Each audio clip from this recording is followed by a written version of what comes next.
and prevention all work together so that people who are in need can get help to make better, healthier decisions. At this time, I would call up Vanessa and James and ask them to come share their stories with you.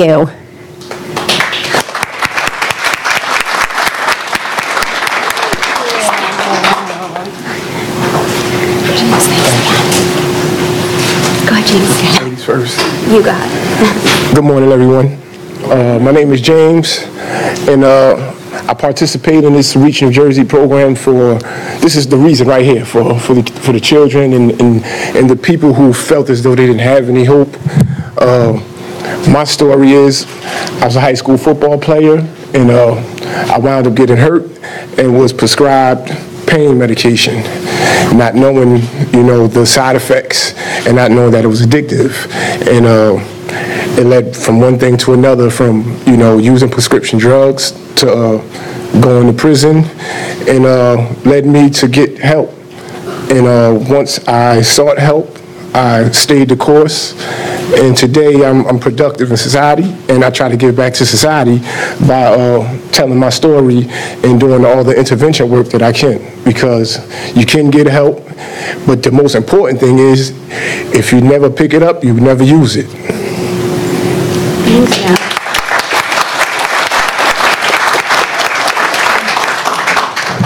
Thank you. Hi guys, how are you? I'm Vanessa. First and foremost, go Jets today.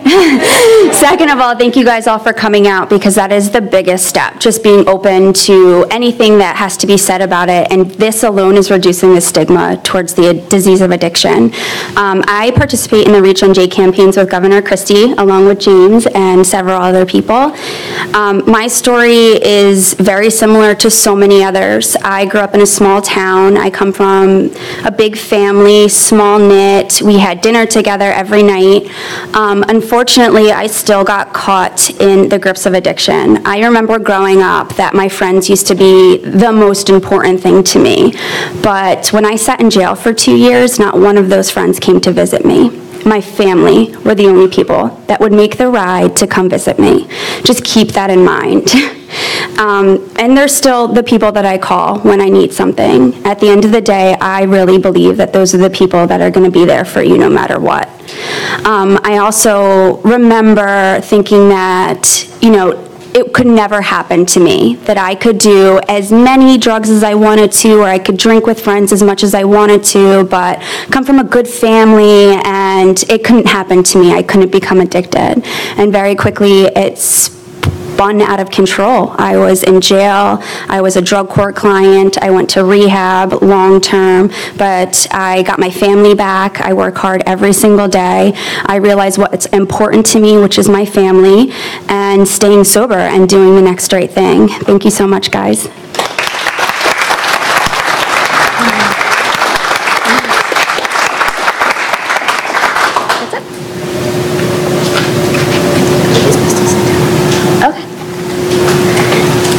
Do you guys have any questions about anything? Yes. Engage anybody. No questions? Just make up a fake one. Wow. Anybody? First. Okay. Well, we're praying for you guys, and I wish the best of luck for you. You're growing up in a really, really hard time right now, and you're in the middle of a serious, serious epidemic. The odds are against you, but just remember what's important to you. Thank you.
Check 1, 2. I will project a little harder, but I'll just sit back. Check 1, 2, 3, 4. Check 1, 2. 1, 2, 3, 4. Thumbs up. Bring it down. All right. Check 1, 2, 3, 4. Check 1, 2, 3, 4. Audio check 1, 2, 1, 2. Bring it down a little bit. We'll get there. 1, 2. Ladies and gentlemen, welcome to MetLife Stadium. 1, 2, 3, 4. Audio check 1, 2, 3, 4.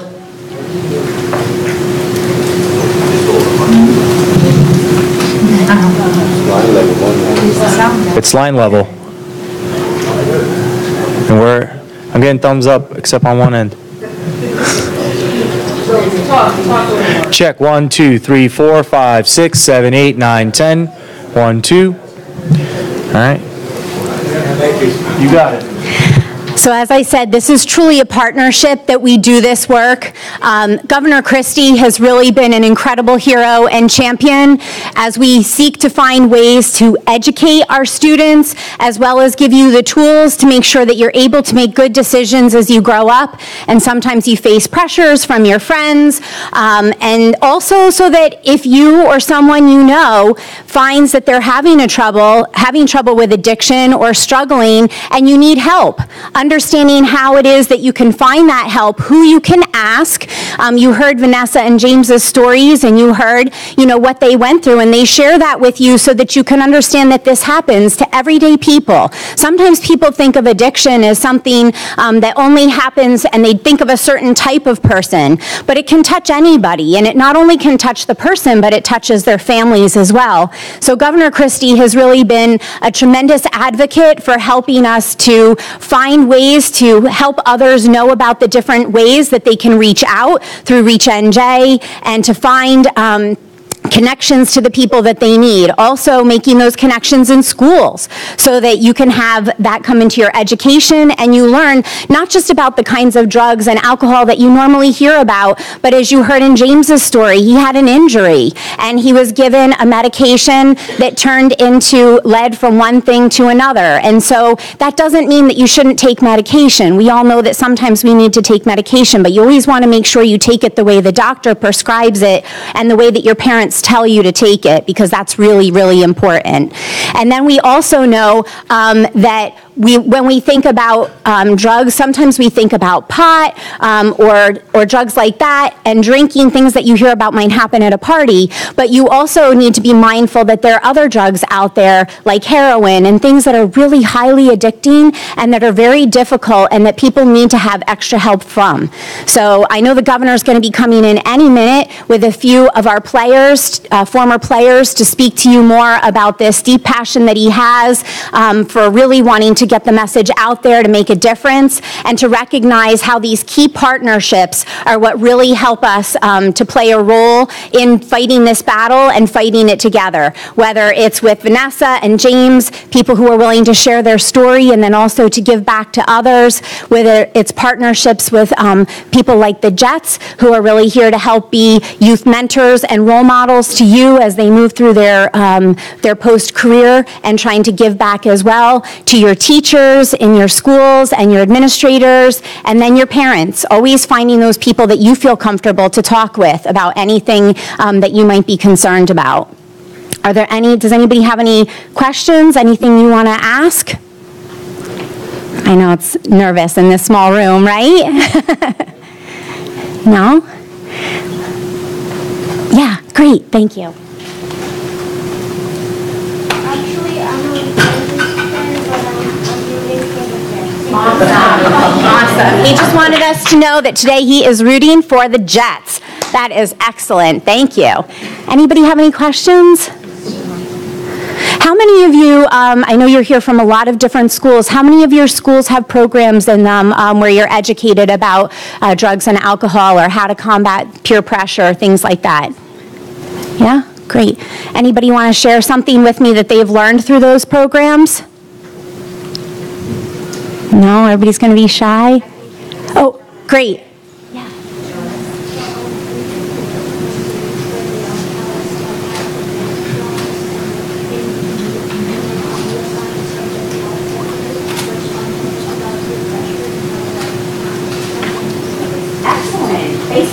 sharing. I'll share what he said in the microphone. I should have taken it with me. He said that in his school they have a DARE program that they go to once a week, right? And then a health class. And between the two, they're taught about addiction, but they're also taught about ways to combat peer pressure and find other solutions. Terrific. Somebody else had their hand up. Did you have your hand up? You can talk to me, and you don't have to talk to the scary mic, and I'll talk to the mic. Not to choose drugs. Not to choose drugs. Great. Are you learning that in school? Not to take anybody else's medicine. Oh, that's a great lesson to learn in school, not to take anybody else's medicine. That's a really important one. Yeah, and not to take any medicine that mom or dad or somebody doesn't tell you, grandma or grandpa tell you that it's yours to take. Does anybody else have any questions or things they want to share with us? No?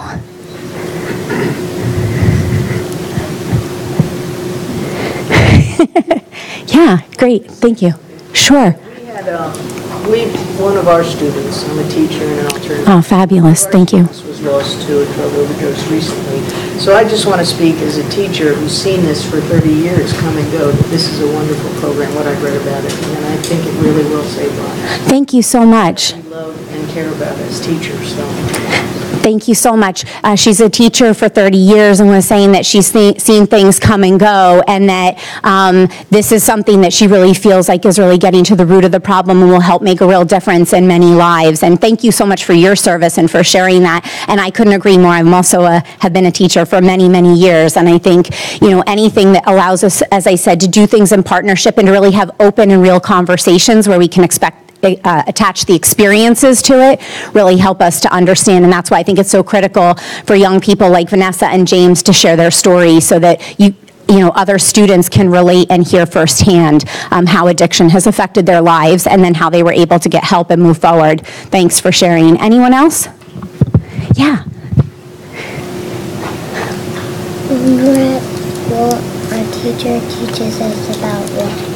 Ah, that's a really important lesson. She said in her school, her teacher teaches them about love. And that's what Vanessa was sharing was so critical for her, was knowing that even though she had her friends or who she thought were her friends, at the time when she needed them, they weren't there. But it was the love of her family that brought her such strong support.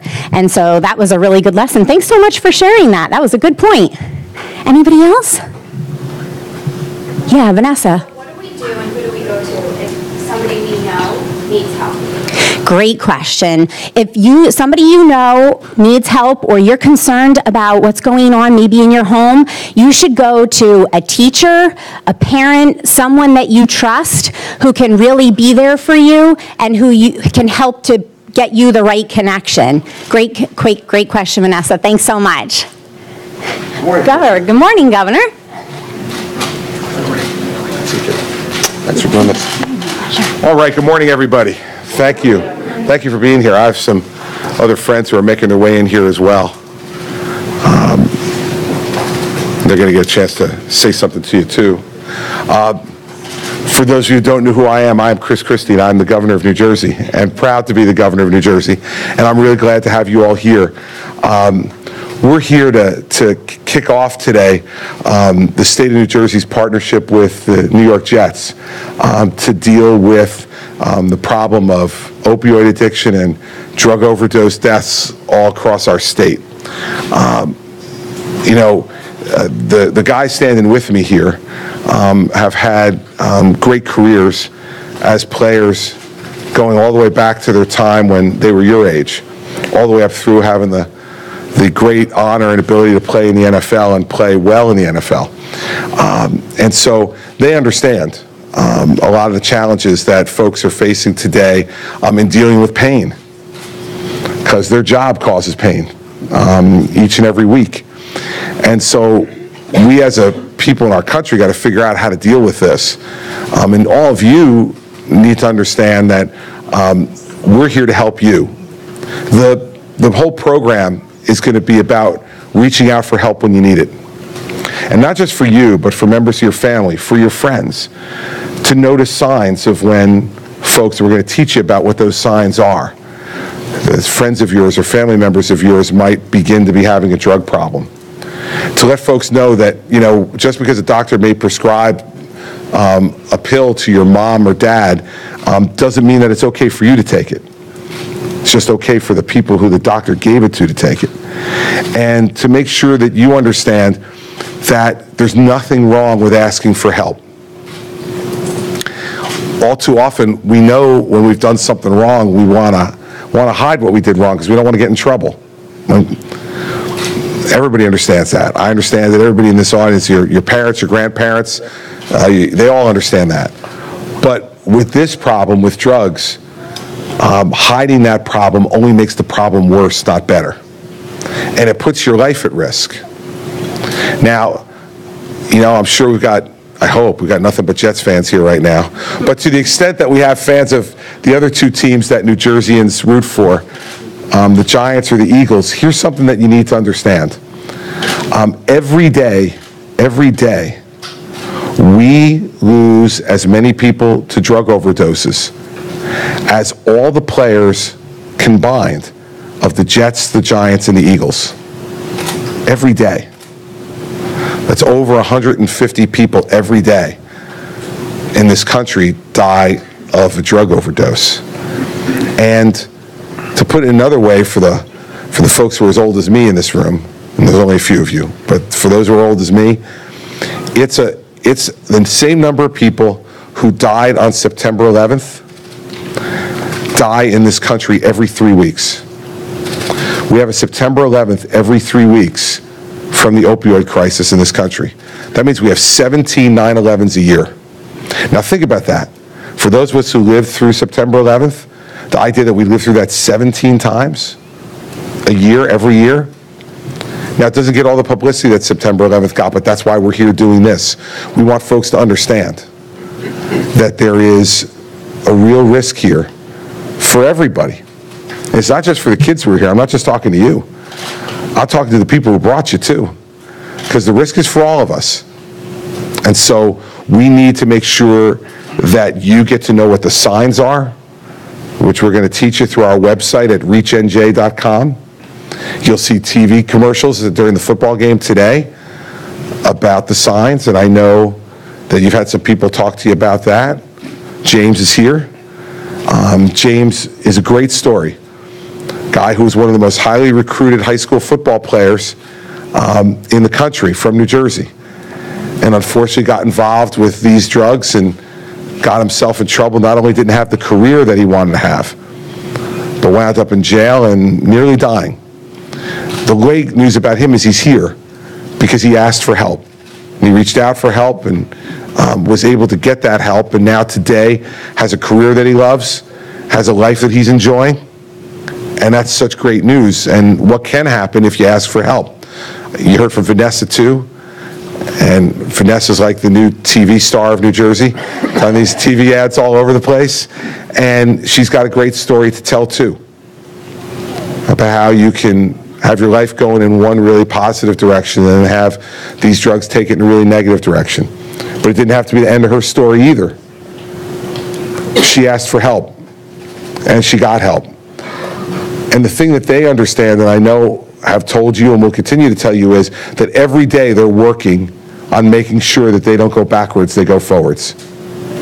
It's work every day, but they do it, and they've been able to do that for themselves, for their families and their friends and the people who love them. In the end, I think all these folks who have brought you here today, I think brought you here because they love you. And what you need to know is that the state loves you too. We care about you. The reason I'm doing this is because I feel like all these kids in this room and all the kids in the state are my kids too. And that if I let you go down a wrong path and don't do anything to try to stop it, then I'm not doing my job. And my job is trying to keep you safe and then let you have the life that you want to have. And if we get to do that, then we've accomplished our goal. So these guys from the Jets standing with me understand this. And I'm thrilled that they're here. And you probably want to ask them more questions than you want to ask me. I get that. So I'm going to let you guys ask us questions, any of us up here that you want to ask questions to or say something to. We're happy to hear from you. The first one is always the hardest. So I want to know who the brave person is who's going to start first, and then everybody else will start asking us questions too, or making comments that you want us to respond to. But it's not just for me, it's for all three guys up here too. Yeah?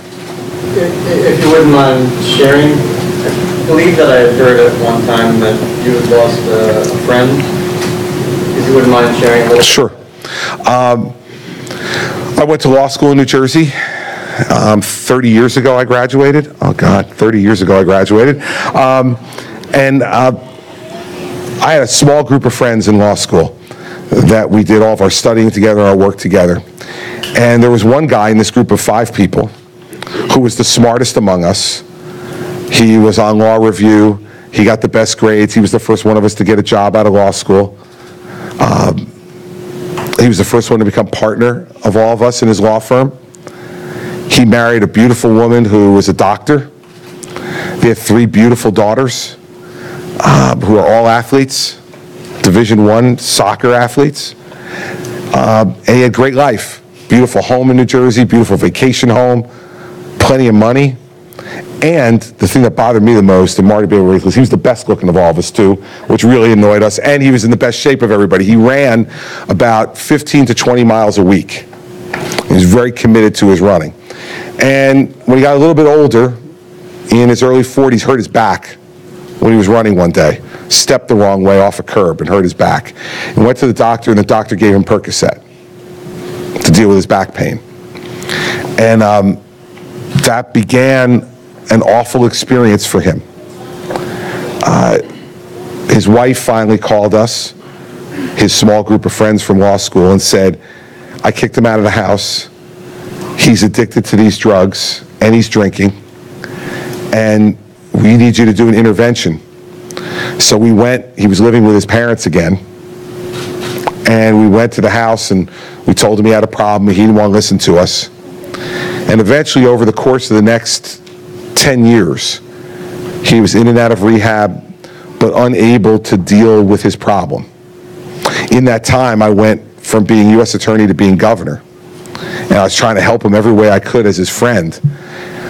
But then one Sunday morning, a few years ago, my wife and I got the call that we never wanted to get, which was that they had found him dead in a small motel room in West Orange with an empty bottle of Percocet and an empty quart of vodka. By that time, his wife had divorced him. The courts wouldn't allow him to see his children. He had lost his license to practice law. He had lost his driver's license. He had lost his homes. And he had spent through most of his retirement money buying drugs. This is a guy who, when you looked at him the day he stepped off that curb when he was running, had everything in life that we define as successful.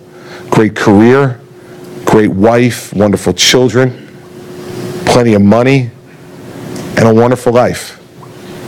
And these drugs took him down a road to where, at 52 years old, he died.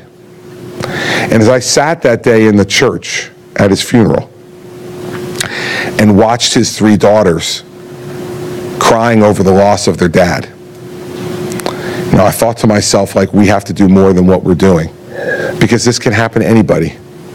If it happened to him, it can happen to anybody. Don't buy this stuff about it only happens to people who don't have a good education, or only happens to people who are poor, or only happens to people who live in a certain neighborhood. That's all baloney. Any one of us in this room, it could happen to. And there, but for the grace of God, go I. And so my friend is gone. And we're never going to be able to bring him back for us or for his wife and his children. But I hope that what we can do is prevent other children and other spouses from going through, and other friends from going through what we went through losing him. And so that motivates me every day. I think of him every day. And every time we're doing things that try to help folks, I hope that he's happy about it. I know he's in a better place now. And I know he's not in pain anymore. But we miss him. We miss him a lot. Yes, sir. Do you think there's a place of blame for the epidemic that's going on? There's probably plenty of blame. Let's start off with the fact that, for these opioid painkillers, like Percocet and Oxycontin and those, 2015, there were 265 million prescriptions written for it in the United States. 265 million. That means that there's enough for every adult in America to have their own bottle of 30 pills. We are the most medicated country in the world. And so, just so you forget about all these stereotypes, okay, this addiction doesn't start on some dark street corner somewhere. This addiction starts in the doctor's office. 4 out of every 5 new heroin addicts start on prescription painkillers. And so we've got to educate our doctors that they're giving too much of this stuff out. It's the easy way to go. They're giving too much of it away. That's one of the problems. Another problem is that we all look down on people who get this disease. And so they're afraid to talk about it. When they get sick, they don't want to ask for help. And their families don't want to ask for help because they don't want to admit that they've got a person who's addicted to drugs in their family. We've got to let those people know it's okay, so we're partly to blame. I can't tell you, every time I go to a drug treatment center and I talk to a person who's in treatment, who's an addict, one of the first things they always say to me is, "But Governor, I'm from a very good family." And I think to myself, why would you think I would think you weren't? This is no different than diabetes or heart disease or any of the other diseases, chronic diseases that we get that can kill you if you don't get treatment. Except for this, we don't ask for treatment. So there's some blame to go there. And obviously, we don't have enough treatment available for folks who want help. And we need to get more treatment available for folks and stop thinking that we're going to solve this problem by just throwing people in jail. The people who make money from all this, the drug dealers, they should go to jail. They're profiting from killing people. We'll always have a jail cell for them. We're ready for them. But we throw too many people into jail just because they're addicted. And then we don't give them any treatment when they're in jail. And then we let them out of jail and we think, geez, I wonder why they're going back to crime and addiction. Well, if someone is sick and you don't treat them, they're going to stay sick. And so we need to have more treatment available too. So there's plenty of blame to go around. But in the end, we got to remember this is a chronic disease. And we need to help people get treated, but to get them treated, they have to be willing to ask for help. And to do that, we've got to let people know it's okay to ask for help. And so all the ads that you'll see in the stadium today and that you'll see on TV this fall are about, that's why it's called Reach NJ. Reach out for help. Reach out for help. If you do, we're helping to make help more available for you. But doctors got to get smarter about this. And we got to hold them accountable too, because some of them are doing it to make money too. Those guys need to go to jail and women need to go to jail too. Yes? What can we do to help stop that epidemic? Well, I think the first thing you could do is start with you, right? So if we want to stop an epidemic from becoming a bigger epidemic, we start with you. So you make sure that you don't put yourself in this position. You make sure that you don't get yourself in a place where you think this is okay to do. That's the first thing we can do. Second is you be a good friend to your friends. You know, you see people in school all of a sudden start to become withdrawn. They're not talking anymore. They're not interacting the same way they used to. They're disappearing a lot. They're not showing up at school. Those are all signs of people who may be having a problem. Ask your friends if they're okay. Talk to them and tell them it's okay to tell you. And it's okay to go and ask for help from adults and others in, you know, in positions of authority. That it's not about getting in trouble. That not asking for help will get in trouble. Will get you in more trouble than asking for help. And then also work with the adults that you know too to tell them when you think something is wrong. Because adults need to know. And you being able to find out things that are going on is not about you ratting on somebody or snitching on somebody. It's about helping a friend who otherwise will wind up like my friend wound up. And we don't want to see people going down that road because that's much too sad, much too difficult for us to deal with. So those are all things that you can do every day that are within your control. They don't cost you any money. They don't cost you much time. But you can be there to be helpful for a friend, and you can be there to take care of yourself and the people around you. That's really important. This is only going to stop when we do it, you know, one person at a time. And you can contribute and help right away. Yes, ma'am. They have drug court programs that are out, and my thing is that once they leave those programs, they do well and then they go right. They relapse. Is there any other programs to keep with people that graduated with no keep it going? People feel they need that in life? Yeah, and one of the things that we announced beginning of this past week was an additional $200 million to set up those kind of continuing programs. What we recognize is that we're doing pretty well on the front end of treating people, but then we lose them, and the relapse rate becomes really high. And so folks need intensive outpatient treatment to continue after they've got through the initial stage of recovery and they stay clean for a while. And I won't go through all the stuff, but it's like recovery coaches at hospitals for people who relapse to help walk them through. Now we're going to have that in every county in New Jersey, in every hospital. You're going to see a recovery coach who's going to help you through recovery, continuing all the way through. After you get out of detox, after you get out of inpatient rehab, if that's where you go, or intensive outpatient rehab. We need a program that continues to do those things. Really important. And you're right, you put your finger on a really important problem because we can't just judge our success by an initial success of keeping somebody sober. Because that friend of mine I was talking about, he was sober any number of times. 180 days. You know, I'd get the phone calls from him. It's 210 days, it's 240 days, and we would all be thrilled. He'd be going back to work, and they'd fall right back down. And so that's a really important part of this and why I think we're learning about this stuff too. We haven't been as smart as we've needed to be about it because we haven't been talking about the problem. And so we're seeing all these problems with continued relapse. And for folks who wind up going to jail instead of drug court, we now in New Jersey are the first state in the country that has a rehab prison where people who have a rehab problem, a drug problem, can go and get rehab in the last year of their sentence in jail, so that they're ready when they go out to get to outpatient and all the rest of it to try to stop them from just going right back out and coming right back in because they committed crimes to support their drug addiction. So all those are really important, and this new program that we put together will now be spending about $500 million a year on drug rehabilitation and therapy to try to get people into a good place. When I first became governor, we were spending about $100 million a year. So hopefully that'll help. Fingers crossed. Yes, ma'am. I have a number of people who have children who suffer from addiction, and some of them are young adults, some of them are teenagers. But one of the reasons they have such a struggle is because of the financial burden that puts on the family.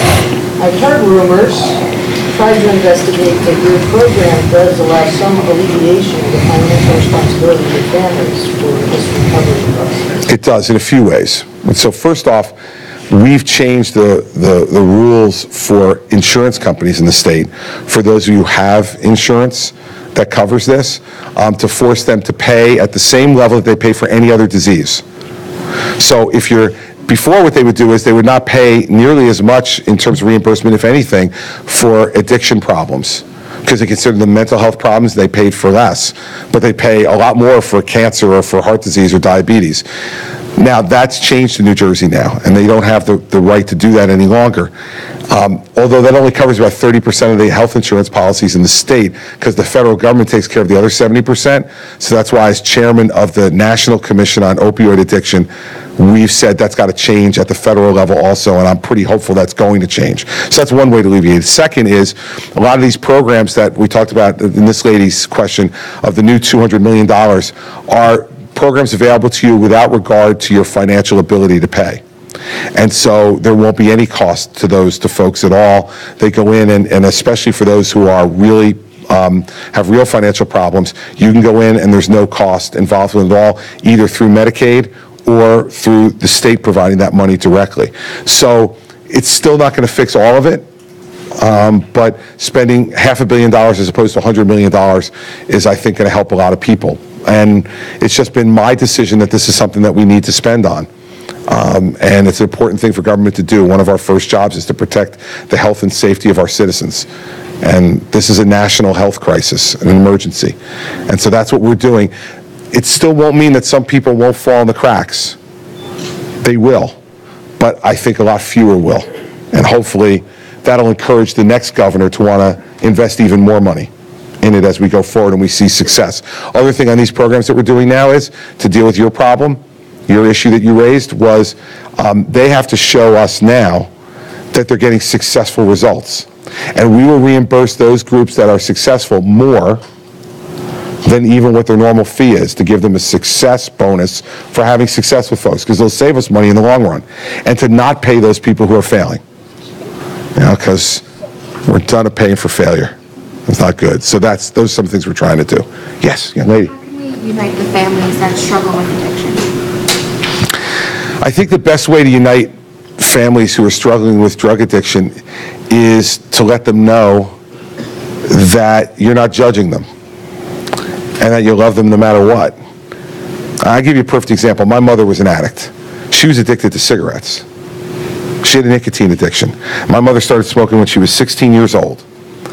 And she smoked a pack to pack and a half a day every day for most of her life.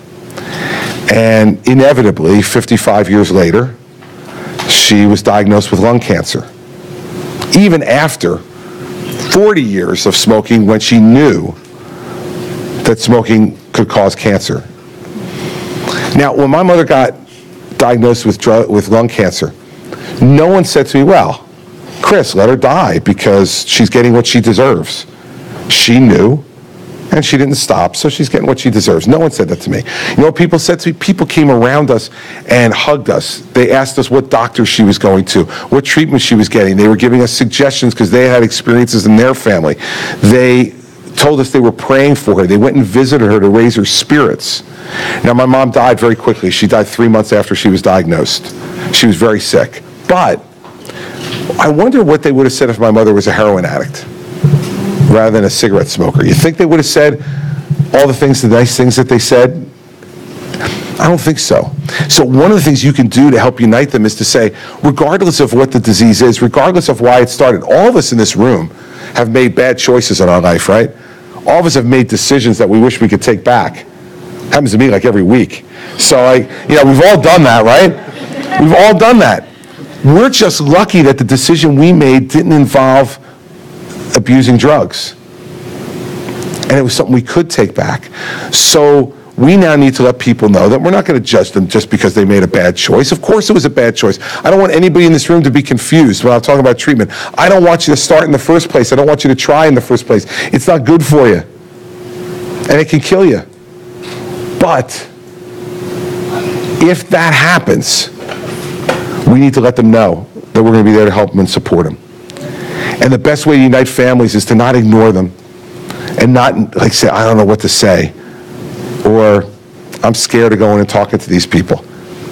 Believe me, they're more scared than you are. And if you go and you outstretch your arms to them and you show them love and support, that's going to help them get better. And I think it's the best way to unite families is to let those families know that people outside their family are going to be with them and want their loved one to get better and want their loved one to get treatment and want their loved one to get the respect that they deserve when they've overcome a disease. You know, Tony's here. I watched him play for a lot of years. He had a lot of different injuries when he played because he played hard.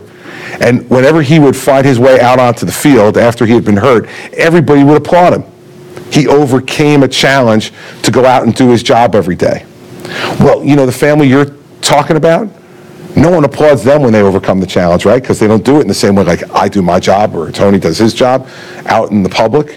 When people applaud us for doing what we're doing, we need to have a little applause for those people who are overcoming those challenges themselves. And it's quiet, and it won't be on TV and from national television and all the rest, but it will still matter.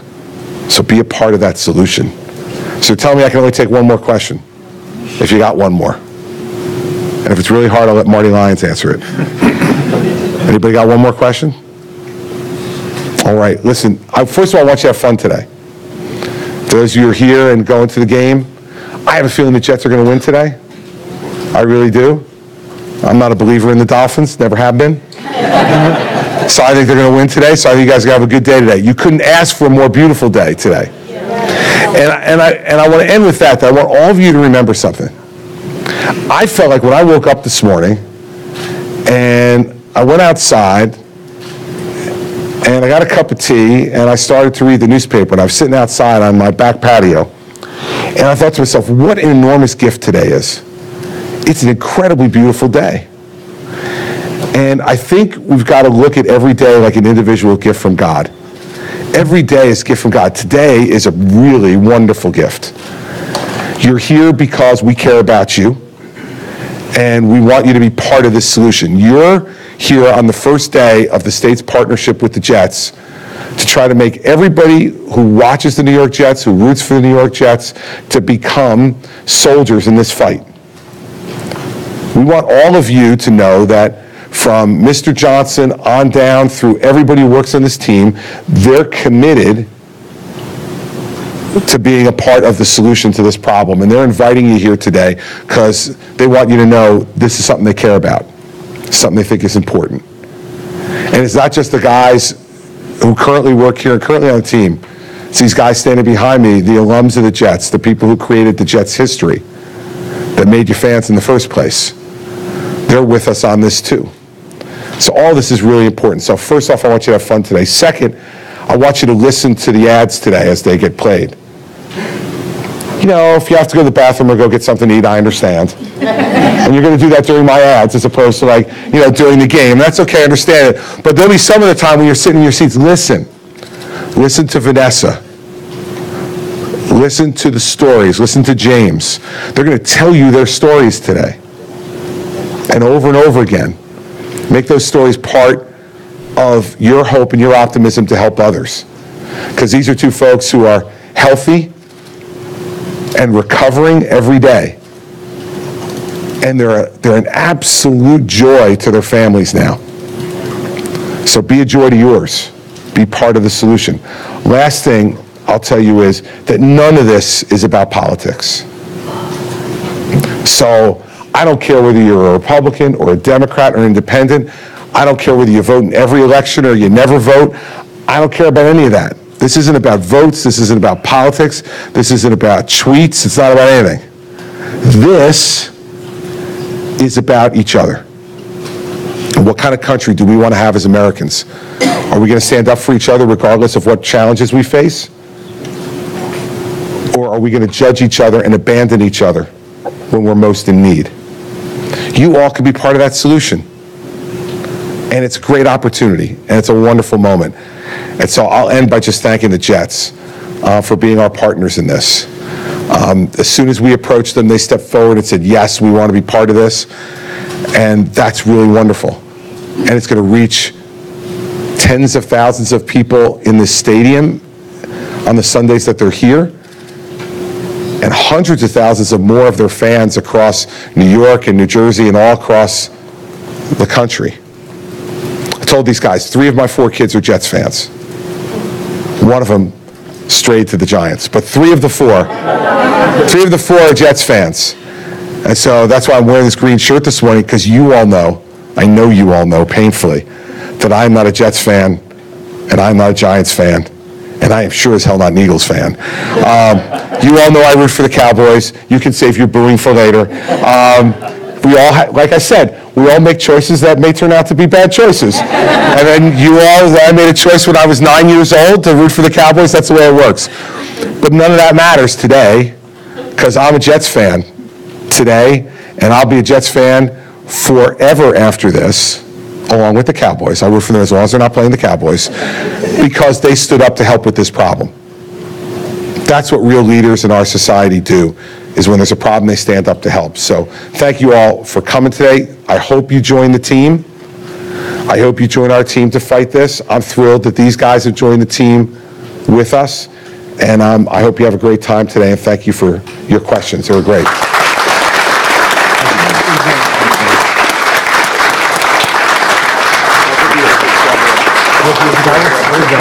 Where to start? Do a photo with the young people here? Sure. Anybody wants to come up and do a picture with all of us? We'll get this stuff out of the way.